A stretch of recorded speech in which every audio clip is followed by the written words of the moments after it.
At one point, Greg Gutfeld wasn't just failing, he was disappearing. His name stopped circulating in boardrooms, his reputation became a punchline. Doors didn't just close, they locked behind him. Editors whispered his name like a warning. Too reckless, too offensive, too uncontrollable. By the mid-2000s, the man once trusted with America's biggest magazines had become a career exile. Fired from Men's Health, humiliated at Stuff magazine, quietly erased by Maxim UK, each failure louder than the last. To the media elite, Greg Gutfeld was done. And then something strange happened. Fox News didn't offer him redemption, they didn't offer him respect. They offered him 3 a.m., television's dead zone, a time slot where careers go to die, where the only viewers are insomnia, desperation, and silence. Everyone expected him to vanish again. Instead, he did the unthinkable. He turned rejection into leverage, and he quietly became the most watched man in late night, beating Stephen Colbert, Jimmy Fallon, and Jimmy Kimmel without ever playing their game. This isn't the story you think you know. This is what really happened to Greg Gutfeld, and why failure was never the end. Gregory John Gutfeld was born on September 12, 1964, in San Mateo, California. He was raised in a Catholic household by his mother, Jackie Gutfeld, whose blunt honesty and unshakable loyalty would later become part of his on-screen identity. He attended Junipero Serra High School, an all-boys Catholic school that also produced legends like Tom Brady and Barry Bonds. Greg wasn't an athlete, he was an observer, quietly watching authority figures contradict themselves. In the mid-1980s, he enrolled at the University of California, Berkeley, a place steeped in political certainty and ideological confidence. Berkeley didn't convert him, it repelled him.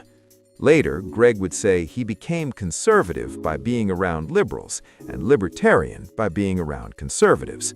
What bothered him wasn't ideology, it was moral superiority, the certainty that someone else knew how everyone should live.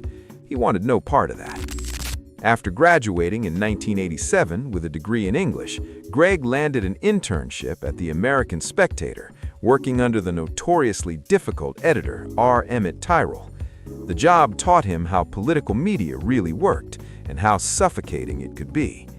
At Prevention magazine, Greg began drinking heavily. Drugs followed. Colleagues described his habits as prodigious. Chaos became normal. Eventually, he climbed a ladder.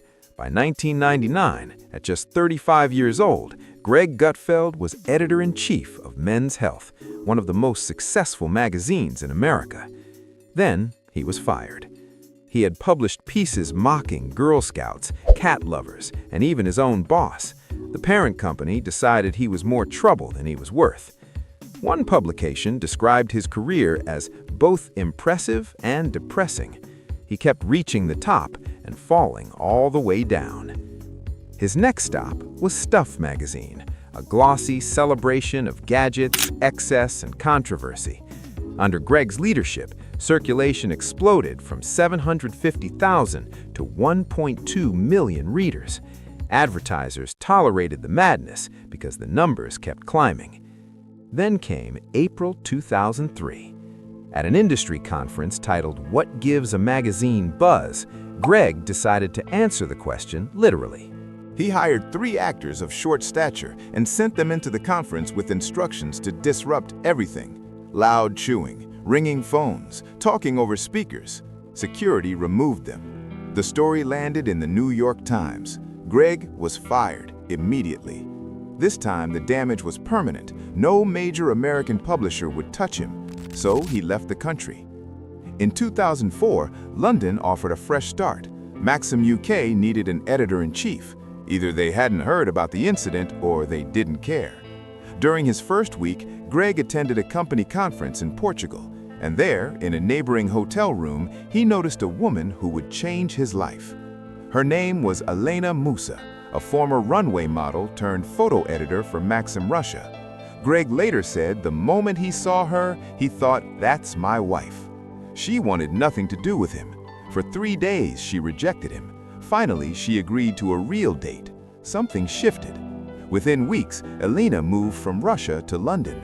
5 months later, they married quietly in New York City. She grounded him, gave him stability he had never known, but she couldn't save his career. Greg's tenure at Maxim UK was disappointing. Circulation declined. In 2006, his contract expired and was not renewed. He was 41 years old, unemployed again, newly married and out of options. So he took a job that looked like career suicide. He became a blogger for the Huffington Post, a platform that represented everything he disliked about modern liberal media, and he used it to cause trouble. He mocked contributors. He attacked founder Arianna Huffington. Comment sections became war zones. One commenter noticed a fellow blogger named Andy Levy. Their online sparring revealed shared instincts, dark humor, sharp satire, and a complete lack of fear. Someone at Fox News noticed too. In late 2006, the phone rang. Fox News wanted him to host a show. The time slot? 3 a.m. Greg accepted immediately. He was broke. The show launched on February 5, 2007, under the name Red Eye. There were no rehearsals, the crew drank on set, topics were chosen minutes before airtime. Executives hated it. Red Eye wasn't supposed to work. It broke every rule of television. It mocked politics, shredded pop culture, and even turned its jokes on Fox News itself. The show felt reckless, unfinished, and completely alive. Andy Levy joined the panel with razor-sharp sarcasm. Bill Schultz became the lovable sidekick, absorbing the jokes and keeping the chaos grounded. Then there was Jackie Gutfeld, Greg's mother, appearing as senior correspondent, scolding short skirts one moment and fiercely defending her son the next. In 2011, Fox News made it official. Greg Gutfeld was given a permanent seat on The Five.